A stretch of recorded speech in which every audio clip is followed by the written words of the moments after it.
Hey, I'm Doublelift from Team Solo Mid, and this is my basic champ guide to Lucian. For solo queue, Lucian's got to be probably an 8 or 9 out of 10. He's just all around really good. No real counter picks at the moment. If you lose lane, you probably got outplayed, or you could have done something much better. So he's super lane dominant. He's got no problems mid game. His late game is a lot better than it used to be, so still good. Like overall, he's just the full package AD at the moment. Best blind pick AD by far. Best solo queue AD, maybe even a 10, but I'd say 10 is like an unattainable rating for solo queue. Lucian's laning is super strong. You can dictate the pace level 1. With the melee support, you want to get pushed in, so try to control the wave to get pushed in and poke with your Q. With the range support, you generally want to push them in and play sort of away from the wave. Try not to get too close to the tower, but poking them. With some supports like Thresh, you actually just want the wave to be completely even. It really just depends on the matchup. I mean, always depends on 2v2 matchup, the jungle pressure, things like that. If you did a camp, if they did a camp. Really, Lucian has such good wave control because as you queue the wave, you'll poke them, and most ADs have really big problems pushing and poking at the same time, but Lucian has just such a powerful tool with his Q.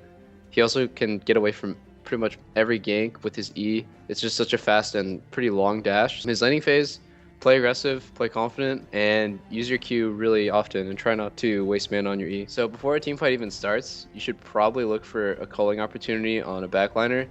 Usually Xerath or Misfortune will walk up a little too far up, or Orianna or something, and you'll just be able to get a chunk of them to half HP or even kill them with your culling. And you want to always look for these opportunities to blow big cooldowns or get people really low before a fight even starts, because culling is a waste of time when a team fight's going on, but before the fight it's got super long range and you can move with it, so it's OP. I'll even use culling sometimes to blow Alistar ulti because it's totally worth it. And then when a team fight starts, you want to just always be using your abilities. With your build, you have 40% CDR, so usually the right combo is auto Q, and as the autos are in midair, you'll dash. Then you'll get the second double auto, W, and then on that light slinger, your W's light slinger, you'll dash again, and by that time your Q will probably be back up, or you'll have to stagger like one auto and then Q, and then just keep repeating this process of just spamming your Q and E and making sure you're maximizing the cooldown reduction on your light slinger. For the most part, you'll be able to kill a tank in like 5 seconds or something really, really insignificant. I think Lucian is really strong in competitive play because you can blind him. Usually, AD counter picks don't really exist too much. There's like Draven that counters Vayne. You'll see the pocket picks for ADs, but the best ADs are always the ones you can blind pick that will fit in any team comp.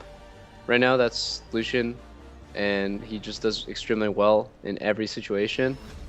Even in the face of all of his potential counter picks, he still does fine. Like, he can still farm out and do an average job. So I really expect every team to pick him early. He's not ban worthy, but definitely he's pick worthy early. And yeah, I mean, if you're a competitive team and you want to do well, you need to learn how to play Lucian. First tip on Lucian is the WE. You press W and E at the exact same time. As you're casting it, you'll kind of slide with your E.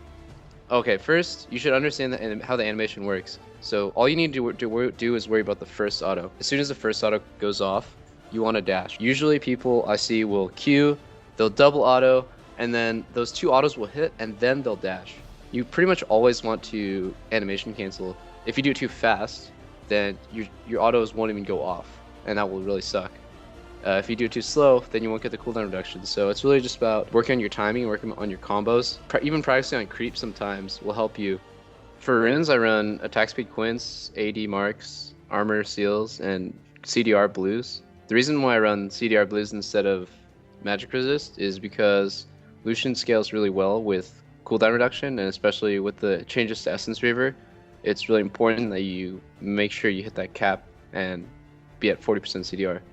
Lucian's masteries are really similar to pretty much every ADs now, except for Corki. Going for River of Battle is definitely the best, especially on Lucian when your passive is getting double autos and you're casting a lot of abilities, which increases the rate at which you stack Fervor. Dangerous Game is really strong on a cleanup sort of AD carry like Lucian, and early game he runs into mana problems, so having that biscuit helps a little bit. But mostly you pick this mastery page because it's best on every AD carry except for Corki, who goes Thunderlords. Get used to running this page. If you main AD carry, you're probably only going to need one for the next couple months. For Lucian's skill order, you want to max Q first and go Q level 1. Level 2, go E. Level 3, go Q again, and then just get 1 point in your W at 4 and then leave it for basically the rest of the game.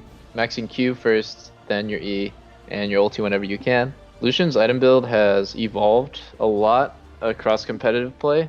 These days, the best build, in my opinion, is Essence Reaver into Fire Cannon Lucidity Boots. This is going to give you exactly 40% CDR, which is super strong. Lucidity Boots also happens to be the cheapest boot upgrade, tied with Boots of Swiftness. Once you get 40% CDR in the spike, you're going to be able to dash in and out and cast your Q more often, which is just going to compound on itself. So it's kind of like a cyclical spell rotation you go through, where you're just dashing, Qing, and dashing and Qing more. Having CDR really just assists you in doing what Lucian does best. Thanks for watching this basic champ guide on Lucian. Make sure to check out guides like this over at lawclass.com.